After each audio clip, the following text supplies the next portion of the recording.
What is going on, FLAFFL? It has been a while since I've talked to you in a clear frame of mind. Went a little crazy last week. I apologize for that, but I lost again. So I'm going to try to put all that behind me, win the rest of my games from here on out.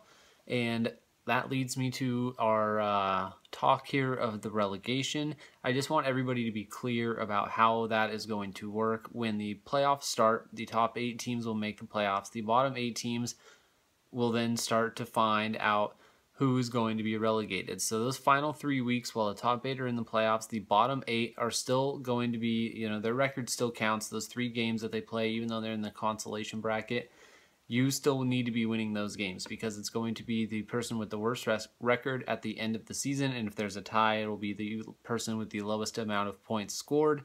So just keep that in mind. Even though we've only got 5 weeks until the playoffs start, there are 8 weeks until the season ends. And so, for those of us fighting to stay in the league, such as myself, of course, you've got some time. You just want to make sure that I want to make sure that everybody knows that it's not just once the regular season for the season ends.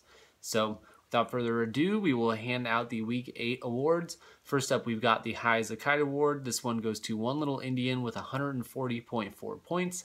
He gets 35 points from Derek Carr, 22.8 from Matt Forte, double digits from 7 of his 9 starters, so that's pretty impressive there. The Sloppiest Girl in the Bar award goes to Shy Ruxin with 64.2 points. He only gets double digits from 2 of his 9 starters, and those other 7 starters combined to score 29.9 points. Unfortunately, I can't be playing any teams that have this type of thing happening, or I might have a few more wins under my belt, but we're not here to talk about that. Who Let You In? It goes to One Little Indian with a 57.4 point win over Eagles Nation. Almost enough to be Eagles Nation and Shy Ruxin, but just not quite there. The Baddest Bench Award goes to Tag with 59.6. Most of those points coming from Dak Prescott and Kendall Wright. So maybe a few potential trade chips there. Not even supposed to be here today. No winner for this award this week. Everything kind of went as you would have expected it. Especially my lost tram. So congratulations on your redemption there, Ryan. Tighter than a crab's vagina. It goes to the Hype with a 5.6 point win over Beatapoo. Even with negative 1.5 for Mark Ingram, he has Tom Brady with 30 plus points, so that is enough for him to get the win. Milk was a bad choice. This one goes to Beatapoo for his choice of starting Kyle Rudolph over Eric Ebron.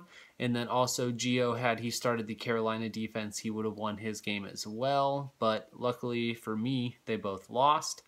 And the fucking Chuck Norris award goes to Beatapoo with 110.2 points. I've talked enough about the poo today, so I'm not going to talk anymore about that. Looking forward to Week 9, we've got the game of the week is 7-1 Sal versus 6-2 Hype. And then a lot of middle ground battles for all the everyone else in the league. We've got 5-3 Wally Central versus 4-4 Brooksy, 4-4 Tag versus 3-5 El Boogie, 4-4 Geo versus 3-5 One Little Indian, 4-4 Gigi versus 4-4 Zapped, 3-5 P Dolo versus 3-5 Shy Ruxin, 7-1 Tram versus 3-5 Beatapoo, 3-5 Eagles Nation versus 1-7 myself. 1-7.